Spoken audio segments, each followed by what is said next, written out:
Terus kalau misalnya ada teman-teman yang pengen buka usaha online, apa aja deh? Tipsnya seperti apa, Pak? Tipsnya pertama disiplin, harus disiplin.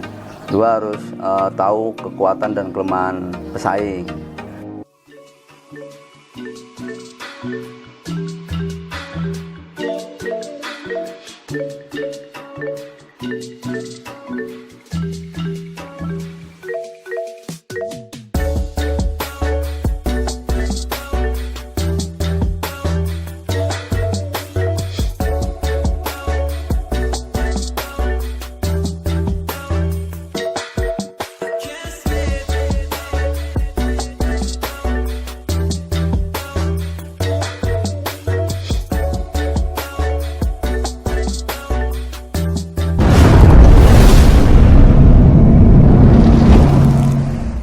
Halo teman-teman, kali ini saya akan mengunjungi toko online. Toko ini ramai banget pesanannya dan kalian bisa lihat bagaimana toko ini bisa sukses seperti ini. Kalian ikutin, kita lihat tips-tipsnya seperti apa untuk menjadi pengusaha online. Nah teman-teman, sekarang saya sudah ketemu ownernya. Kita tanya-tanya bagaimana tips-tipsnya untuk menjadi pengusaha online yang sukses. Apa kabar, Pak? Alhamdulillah baik. Assalamualaikum warahmatullahi wabarakatuh. Bagaimana menjadi pengusaha yang sukses? Tips-tipsnya seperti apa? Urutan kerja apa? Urutan pembuatan baju sampai pemberangkatan lah. Pembuatan baju kan bahan nyampe gitu. Nyampe terus habis itu dipotong. Sebelumnya bikin pola dulu. Bikin pola sesuai pesanan, sesuai yang akan dibentuk. Sesuai PO ya, namanya PO. Iya, kan. PO. PO misalnya satu PO itu 1000 lusin. Nah, kita buat dulu gambarnya, terus dipotong satu kali gini, satu tumpuk itu potong polanya, terus setelah dipotong terus masuk ke, ada yang dijahit, ada yang langsung di rip, macam-macam. Nah itu sesuai baju. Kalau baju kan langsung ada necinya gitu, di neci, terus setelah di neci terus di lubang kancing, terus habis itu baru di packing. Nah itu ya bisa sebulan itu bisa 3.000 ton. 3.000 ton ya, itu. Itu bahannya beda-beda ya? Bahannya ada berapa macam kalau buat bayi? Ada yang polos, ada yang motif. Yang motif Nama bahannya apa, Pak? Namanya TC. Jadi kayak kaos gitu, kaos ya. Tapi lembut, double ya, bahannya double knit. Kalau dari kualitas kita ya termasuk menengah, tapi dari harga kita harga kaki 5. Gitu. Wah enak dong. Kualitas menengah, harga kaki 5 gitu. Jadi bagus. Ya. Untuk di marketplace kan kita harus bersaing harganya, harus murah, terus barang bagus. Itu model bajunya Pak Harun yang menentukan atau sudah nyontek awalnya yang kan lain? Sebelumnya kan kita beli di Bandung gitu kan, di Bandung. Model yang disukain Pak Harun? Ya. Atau model orang yang banyak pesan? Ya, awalnya kita modal 5 juta kan. 5 juta kita pasarkan di Shopee. Terus setelah itu banyak yang beli kan. Nah, itu ya kita tiru kan. Kita sesuaikan sama yang sebelumnya modelnya. Cuman kita variasi, sekarang ada jumbo, ada newborn, terus ada putih. Jadi variasi warnanya. Bentuknya juga kalau yang dulu itu kan cuman sablon, kalau sekarang udah printing lebih bagus. Iya. Jadi harganya juga sama. Jadi kalau sablon itu ngeletek? Iya juga nggak bagus kan apa? Kalau dicuci? Cuci juga luntur juga. Kalau printing kan bagus itunya jelas juga, terus nggak gampang luntur. Terus sebelumnya kita juga kalau baju bayi ini harus ada SNI. SNI itu apa? Standar Nasional Indonesia. Gitu. Jadi pembeli itu percaya ya? Ya memang hukumnya gitu. Kalau nggak ada SNI nggak boleh jualan. Oh gitu. Nah kalau ada orang yang baru merintis, baru-baru belum ada SNI gimana? Ya kan dia beli nggak bisa produksi, nggak boleh. Produksi nggak boleh langsung dipasarkan. Kecuali menjualkan mungkin ya? Iya, yang barang sudah ada SNI-nya. Betul. Kalau yang belum ada SNI malah kena hukum. Jadi nggak sembarangan kalau masuk nggak online? Bisa kalau yang baju dari 0 sampai 3 tahun itu harus SNI. Gitu. Kalau yang Sampai 3 tahun ke atas? Nggak apa-apa itu. Oh, beda ya? Iya beda, itu memang hukumnya begitu. Oh, kalau baju-baju ada SNI-nya. Terkendala awalnya kan gitu, cuman proses SNI sekarang kan lebih cepat, cuman sebulan udah selesai kan. Prosesnya gampang.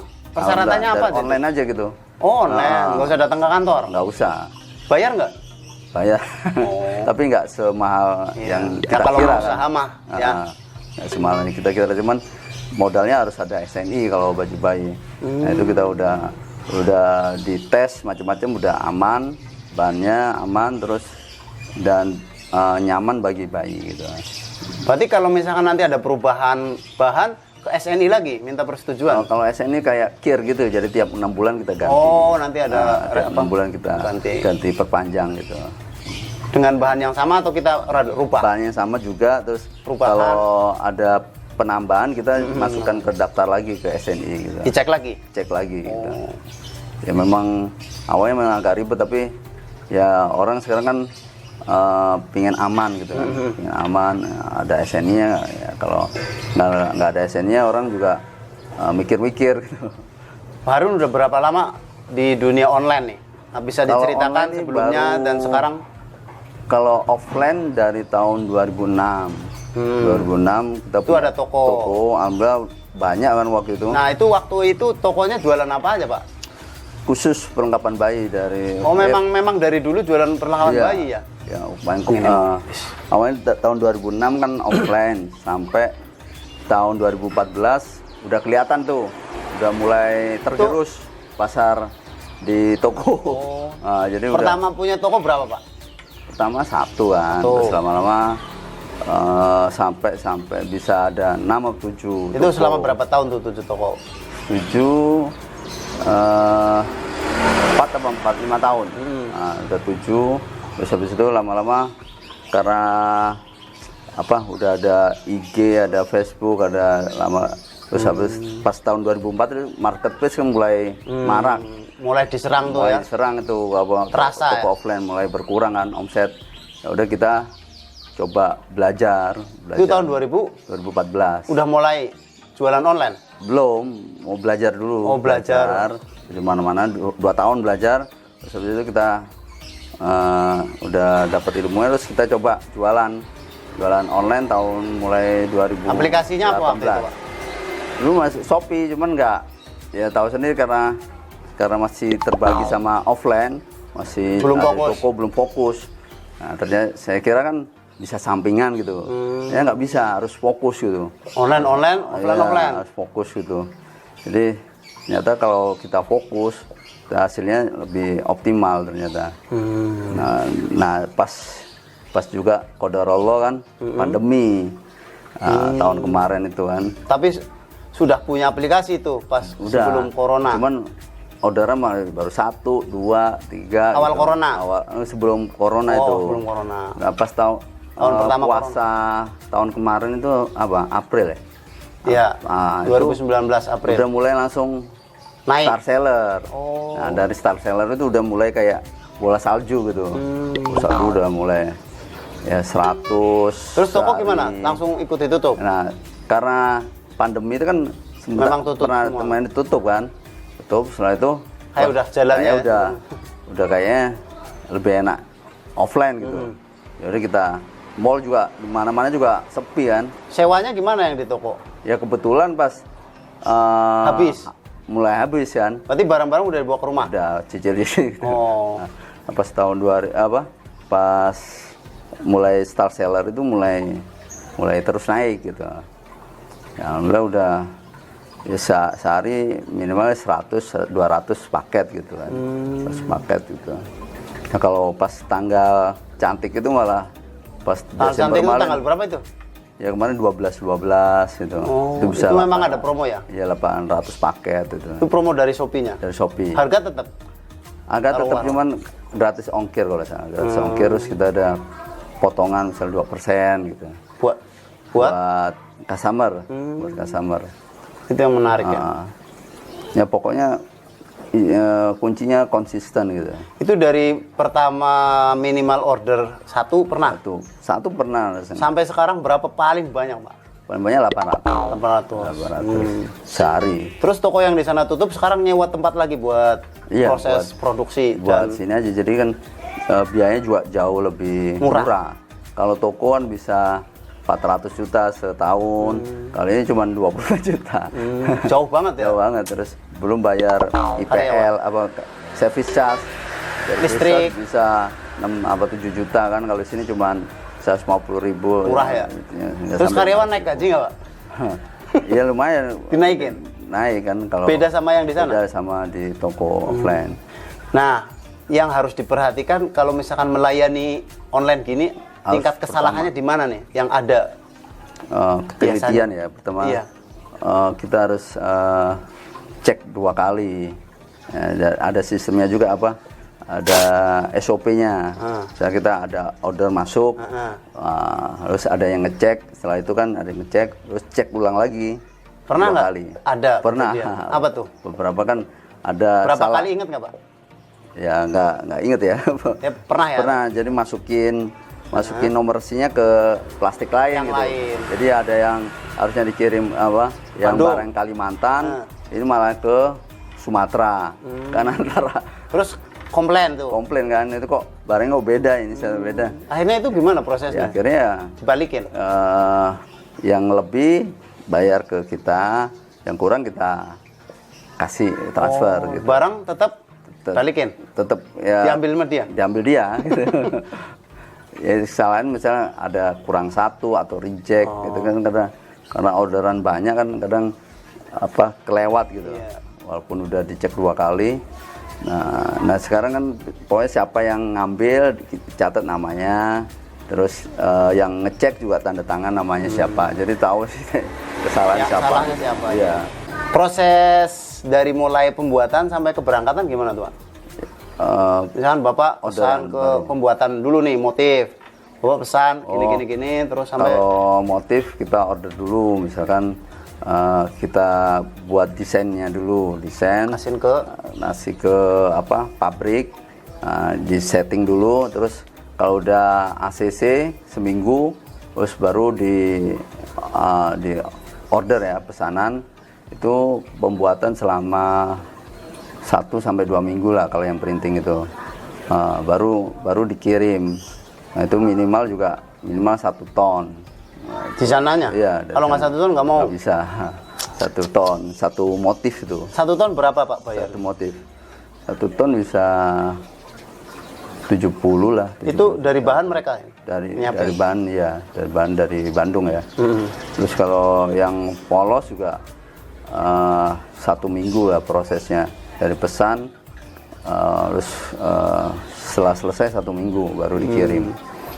Itu ya kita cari kemana-mana ya nggak ada yang sama. Iya, harganya juga paling murah, terus bagus gitu. Nama tokonya apa, Pak?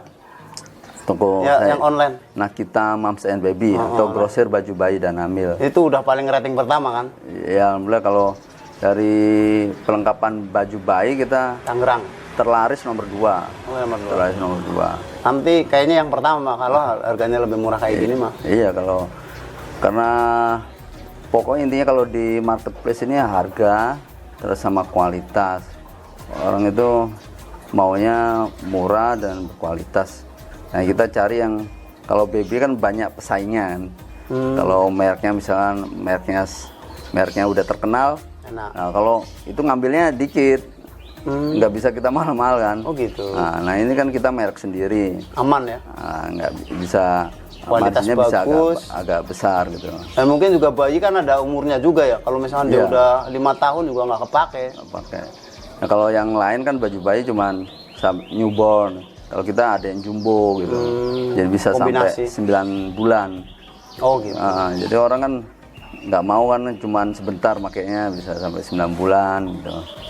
Terus kalau misalnya ada teman-teman yang pengen buka usaha online, apa aja deh? Tipsnya seperti apa, Pak? Tipsnya pertama, disiplin, harus disiplin. 2 harus tahu kekuatan dan kelemahan pesaing. Terus 3 yaitu harus tahu pangsa pasar kita apa gitu. Yang kita bidik apa, misalnya menengah ke bawah, ke atas. Terus apa, ibu-ibu atau anak-anak atau remaja yang kita bidik. Terus habis itu ya harus menjaga kualitas, terus ramah sama customer. Ya kita ibaratkan saudara lah, saudara aja deh. Jadi jangan cuma sekedar pembeli aja kan, kita anggap saudara. Terus dari situ ya dia sering beli lagi gitu kalau gitu. Ulang-ulang ya. Nah begitulah teman-teman ceritanya bagaimana tips untuk menjadi sukses. Nah misalkan kita mau order bisa lihat di toko Shopee-nya Pak. Grosir baju bayi dan hamil. Nah, di situ bisa dilihat-lihat model yang kalian suka. Saya Chef Muto dan Harun. Assalamualaikum warahmatullahi wabarakatuh. Waalaikumsalam.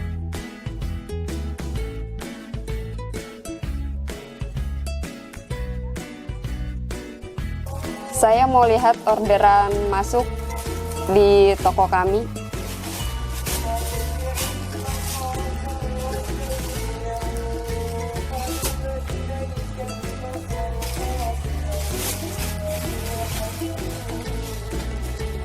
Ini dari Ibu Amelia di Yogyakarta. Pesannya sarung tangan 1 lusin dan celana hamil katun stretch. Sekarang saya mau siapkan pesanannya. Yuk ikuti aku. Ayo.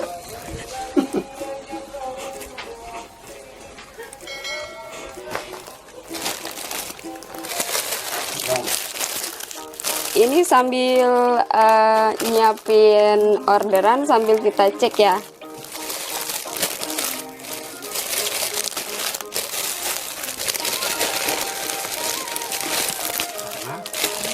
Karena supaya sesuai dengan pesanan, jangan sampai salah atau ada barang yang reject.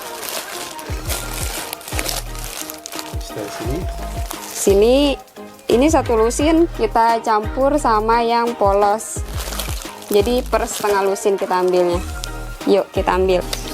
Ini hasil printnya, kita masukin ke dalam plastik untuk buat packingnya.